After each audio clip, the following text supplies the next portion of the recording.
Olá, terceira série. Vamos à nossa aula de língua portuguesa. Sou o professor Wesley Fernandes dos Santos, professor do Instituto Marechal Malé. Bom, gente, estamos estudando pontuação, certo? Hoje nós vamos resolver exercícios. Então vamos lá aqui. 1. Empregue a vírgula se necessário, certo? Beleza, temos aqui as questões, então. Eu vou analisá-las. Não vou escrever aqui agora os comentários, mas eu vou enviar o arquivo com vocês com comentários, ou seja, com as respostas, né, com o comentário do professor. Então vamos começar as análises. Temos aqui nunca, nunca, meu amor. Temos então duas palavras repetidas, e quando há palavras repetidas assim, você tem de separá-las pela pontuação, pela vírgula. Mas qual é a real explicação? Nós temos aqui dois termos da oração, um adjunto adverbial, dois termos acessórios, né, no caso. Só que ele é repetido, né? É como se fosse o mesmo núcleo, né? Na verdade, o mesmo adjunto adverbial com dois núcleos, né? Então, vírgula entre eles, em palavras repetidas que tenham, então, a mesma função sintática. B. Deixa-me só marcar essa vírgula aqui. Pronto. O pai se chama Hélio, a mãe Nivalda. Olha, nós temos aqui o ponto e vírgula, mas nós estamos analisando o emprego da vírgula. Beleza? Então, o que temos de analisar aqui? Olha só, nós temos duas orações, são coordenadas as duas, certo? Nós temos aqui o pai se chama Hélio, o verbo aqui chamar, e a segunda oração, a mãe Nivalda, mas não há verbo aqui. Na verdade, ele não está escrito, ele está subentendido, né? Ele existe. O pai se chama Hélio, a mãe se chama Nivalda, certo? Então, o que temos aqui? Temos a supressão do verbo. É uma figura de linguagem, na verdade, de sintaxe, chamada zeugma. Bom, antigamente, a vírgula era obrigatória quando, então, este recurso era usado, ou seja, o zeugma. Hoje não é obrigatória, mas pode haver sim. No entanto, ela é facultativa. Beleza? Então a vírgula aí é facultativa. Agora temos aqui na C. Durante a aula, não abrimos a boca. Temos então um adjunto adverbial de longa extensão, de grande extensão, né? Na verdade, com três palavras, né? Considerado, então, o adjunto adverbial de longa extensão aquele que tem três palavras ou mais. E ele está deslocado de sua posição canônica. O que é posição canônica? É a posição dele na ordem direta da frase da língua portuguesa, de uma oração na língua portuguesa. Sujeito, verbo, complemento e adjunto adverbial. Ou pode ser somente sujeito, verbo e adjunto adverbial. Bom, como ele está deslocado, se ele estiver, então, no início, o adjunto adverbial com três palavras ou mais, você insere uma vírgula obrigatória, certo? Se estiver no meio da frase, ou seja, intercalado, então você vai inserir duas vírgulas, uma antes e outra depois, para não separar os termos da oração, tá? Por quê? Porque não pode haver vírgula, nós já aprendemos isso, entre sujeito, verbo e complemento. Beleza. Vamos dizer que fosse assim, ó, não abrimos, durante a aula, a boca, certo? Aí haveria duas vírgulas. Então, beleza. Agora D. Uma noite, no seio da cabana, a Virgem tornou-se esposa de Martim. Beleza, então temos aqui uma noite, um adjunto adverbial de duas palavras. Uma vírgula aqui pode ser inserida, mas olha o que eu falei, pode ser inserida. Então o uso dela é facultativo, certo? Agora, no seio da cabana, é um adjunto adverbial de lugar com quatro palavras. E ele não está no final da frase, na sua posição canônica. Isso significa, então, que a vírgula aí, o uso da vírgula, na verdade, das vírgulas, é obrigatório, tá? Então nós temos uma vírgula aqui e mais outra aqui no início. Beleza, vamos deixar assim de forma alguma, tá? Você só vai deixar a vírgula aqui obrigatória no caso do adjunto adverbial de lugar no seio da cabana. Certo? Então temos aqui a oração, a virgem, sujeito, verbo, tornou, aqui o pronome, né? Tornou-se esposa de Martim. Uma noite no seio da cabana. Mas você, então, fez o quê? Deslocou os adjuntos adverbiais para o início da oração e o outro intercalado entre um adjunto adverbial e, no caso, o restante da... Aliás, o restante não, a oração. E então, por isso, essas vírgulas aqui são de uso obrigatório, tá? Agora temos, matamos o tempo nos enterra. Temos duas orações, elas são coordenadas, não há conjunção entre elas, ou seja, são assindéticas, e nós aprendemos que as orações coordenadas assindéticas, formando um período somente por elas, você tem de separá-las por vírgula, tá? E a vírgula aí é de uso obrigatório. Temos aqui a F. Fale, pois esperamos boas novas. Fale é uma oração, somente este verbo é uma oração coordenada assindética, porque é um verbo intransitivo, não precisa de complemento, tá? Tá no imperativo, certo? Este verbo. É um verbo na segunda pessoa, então, só que tem a característica, ou seja, ele retira-se o verbo da terceira pessoa, no caso, presente do subjuntivo, e neste caso, é um verbo que tem, né, no caso, sua significação encerrada em si. Como assim? Ele não precisa de complemento, ou seja, realmente é intransitivo. O tempo, no caso, presente do subjuntivo. Beleza, que é o imperativo, então. Tá? Imperativo afirmativo, tá, gente? Beleza, só que pela sintaxe ele é intransitivo. Não confundamos, então, a classificação do verbo pela morfologia e a classificação pela sintaxe. Beleza, então agora nós temos aqui uma oração coordenada que se liga a esta, que é a sindética. Vamos avaliar. Essa daqui é uma coordenada explicativa. Por quê? Olha só, existe uma diferença entre a oração coordenada sindética explicativa e a oração subordinada adverbial causal. É uma diferença que confunde muito, né, as pessoas que tendem a analisar essa diferença, não é? Bom, na oração, então, coordenada sindética explicativa, ela vai ser o segundo fato. E a assindética vai ser o primeiro. Vamos ver se isso ocorre aqui. Você vai falar, certo? Porque as pessoas esperam boas novas. Opa, então quer dizer que você espera boas novas antes da pessoa falar. Então aqui é o segundo fato, tá certinho? E o primeiro fato na oração, então, assindética. Já com as subordinadas adverbiais causais, você vai ter o primeiro fato na oração subordinada e o segundo fato na oração principal. Então tá certinho aqui. O que temos então? Olha só, uma explicação do porquê você tem de falar. Certo? Nós já estudamos que toda explicação, toda ideia explicativa, adversativa, conclusiva, ratificativa, retificativa, devem então ser separadas por vírgula.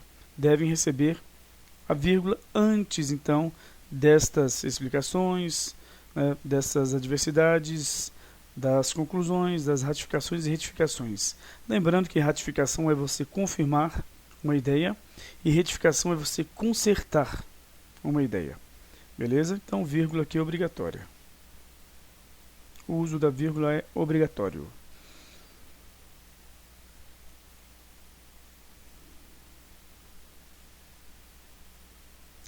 Pronto.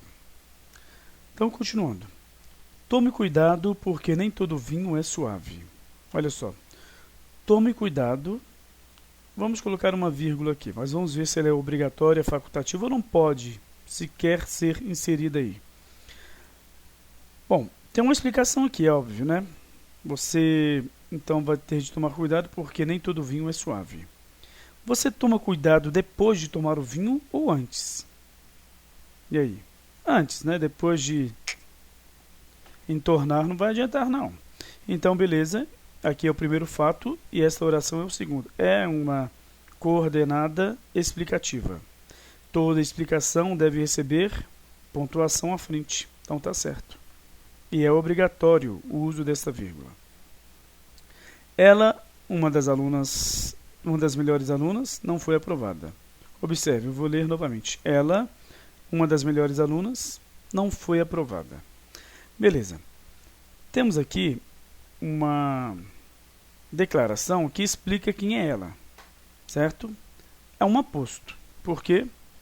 Porque quando você tem vamos colocar dessa forma, descrição, né? Você vai então delimitar de quem se trata. Você então tem um aposto. Ele pode ser especificativo quando tem a função de diferenciar um ser de outros do seu próprio grupo, ou vai ser explicativo, enumerativo, resumitivo ou aposto referente a uma oração, caso venha com uma explicação de um ser que é determinado e que não precisa ser, então, diferenciado de outros do seu próprio grupo. Certo? Beleza. Então, ela não foi aprovada. Gente, ela, por essa palavra você não sabe de quem se trata. Mas se a pessoa fala assim, ela não foi aprovada. E ela, uma das melhores alunas, não foi aprovada. O que você acha? Você imaginando as duas pessoas conversando, será que dá para saber de quem se trata? Com certeza dá. Tá? Ela não foi aprovada. Então você está realmente falando sobre um ser específico. E você não tem a intenção aqui de então diferenciá-la de outras pessoas. Ela, a que está de vestido vermelho, ela que senta na primeira cadeira, ela, não é essa a intenção. Então aqui nós temos um aposto explicativo. Toda explicação da língua portuguesa deve ser separada por vírgulas. E nós temos aqui então um aposto que está intercalado, ou seja, está no meio da oração. Duas vírgulas obrigatórias, tá? Duas vírgulas de uso obrigatório. Beleza, temos aqui a K. A filha chegou, o filho saiu, porém a mãe nem notou. Eita nós, vamos lá, vamos consertar isso aqui. A filha chegou, uma oração, não tem conjunção, é assindética. O filho saiu, é uma oração, temos aí o verbo e as palavras que circundam o verbo. É uma oração coordenada sindética, porque não tem conjunção. A outra aqui, a última, são 3 orações, tem conjunção. Porém é uma conjunção coordenada adversativa. Tá? Mas, porém, contudo, todavia, no entanto, entretanto, não obstante, nada obstante. Então temos aqui uma conjunção. Beleza? Bom, se ela é adversativa, toda explicação, toda ideia adversativa, toda ideia conclusiva, ratificativa e retificativa devem ser separadas por vírgula. Então, das outras orações. Então, esta vírgula aqui é de uso obrigatório. Beleza? Turma, diz o professor, a concorrência é fiel. Nós temos um vocativo, vírgula obrigatória depois de vocativo. Diz o professor, temos uma oração chamada de intercalada. Então, nós vamos ter de colocar duas vírgulas por causa da oração intercalada e uma obrigatória também por causa do vocativo? Não, né, gente? É como se houvesse duas vírgulas ali, mas você não vai colocar isso, né? Duas vírgulas, pelo amor de Deus. Beleza, então. Deixa eu me marcar aqui as vírgulas. Pronto, estão aí. Agora temos aqui na M. O homem que é mortal não respeita a fragilidade da vida. Olha, nós temos aqui a oração, o homem não respeita a fragilidade da vírgula. Que homem? Aquele que é mortal. Então, nós temos aqui de diferenciar, porque se trata de uma oração, se é uma oração que tem a função de especificar, ou seja, restringir, diferenciar o ser ao qual ela se remete, ou seja, nós temos aqui um pronome relativo, que. Então, este pronome relativo, esta oração, ela serve para diferenciar o homem de outros do seu mesmo grupo, né? Porque homens há vários, ou serve somente para trazer uma informação a mais, que dá informações adicionais sobre, então, o homem. Vamos ver isso. Observem. Nós temos aqui, então, O homem que é mortal. Existem homens ou existe homem imortal? Essa é a intenção, né? Na verdade, função da oração de diferenciar o homem, o mortal, de imortais? Não, de forma nenhuma, não é? Então, esta oração aqui não tem a função de diferenciar um ser de outros. A oração que tem a função de diferenciar um ser de outros do seu mesmo grupo é a oração subordinada adjetiva restritiva, que não leva vírgulas. Por quê? Porque ela não tem a função de explicar. Mas essa daqui tem a função de explicar. Explicar que o homem é mortal. Não está diferenciando um homem de outros, só explicando que ele é mortal. Toda explicação da língua portuguesa deve ser separada por vírgulas. Então, estão aqui as vírgulas que têm o uso obrigatório. Beleza. Agora, a moça, que é tímida, deu um sorriso amarelo. Olha só, a moça deu um sorriso amarelo. Que moça? Vamos dizer assim, há várias moças. Que moça? Eu não sei que moça é que deu um sorriso amarelo. A pessoa chega do nada para você falar, a moça deu um sorriso amarelo. Certo? Então, nós temos aqui o que? Observe. Uma oração que serve para diferenciar que moça, aquela que é tímida. Tá? Ou seja, a minha intenção é dizer que ela deu um sorriso e isso tem relevância porque ela é tímida. Não são as outras que não são tímidas. Então, a função aí é diferenciar realmente. Não leva vírgula. Tá? Porque toda especificação na língua portuguesa não deve ser separada por vírgula. Ou seja, as restrições. Então, a oração, tá? Subordinada adjetiva restritiva não deve ser separada por vírgula ou vírgulas, se estiver intercalada, da oração principal. E também o aposto especificativo não deve ser separado por vírgulas, se estiver intercalado, ou vírgula, se estiver no final. E também um adjunto adnominal, que só serve para especificar também, não deve ser separado por vírgula. Certo? Beleza, então. Deixe-me colocar aqui, não colocar a vírgula, então, né? Se eu pudesse, iria à França. Nós temos aqui uma oração subordinada adverbial condicional antes da oração principal.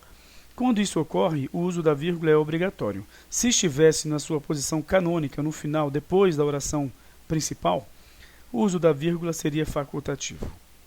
Onde há fumaça, há fogo. Temos duas orações aqui, não há conjunção entre elas, vírgula obrigatória. Professor, mas tem um onde aqui. Certo, mas não existe oração subordinada, tá? Adverbial de lugar. Isso não existe. Tá? E também não existe uma adjetiva com pronome relativo aqui, onde. Tá? Há fogo, onde há fumaça. O onde aqui não está remetendo-se a fogo. Tá? Então, nós temos duas orações aqui, coordenadas, sindéticas, tá? Assindéticas, desculpe. E aí, vírgula entre elas obrigatório, como nós já conversamos. E, por último aqui, nós temos realizada com amor. Temos uma oração subordinada, condicional, reduzida de particípio, antecipada à oração principal. Eita nós, né? Então, nós temos aqui, então, uma oração que está antecipada à oração principal, reduzido ou não, o uso da vírgula é obrigatório. Beleza? Então, está aí. Eu tenho aqui o arquivo com todas as explicações, os comentários e enviarei a vocês, tá bom? Tudo isso que eu falei. Então, beleza, gente? Até a próxima aula. Tchau, tchau.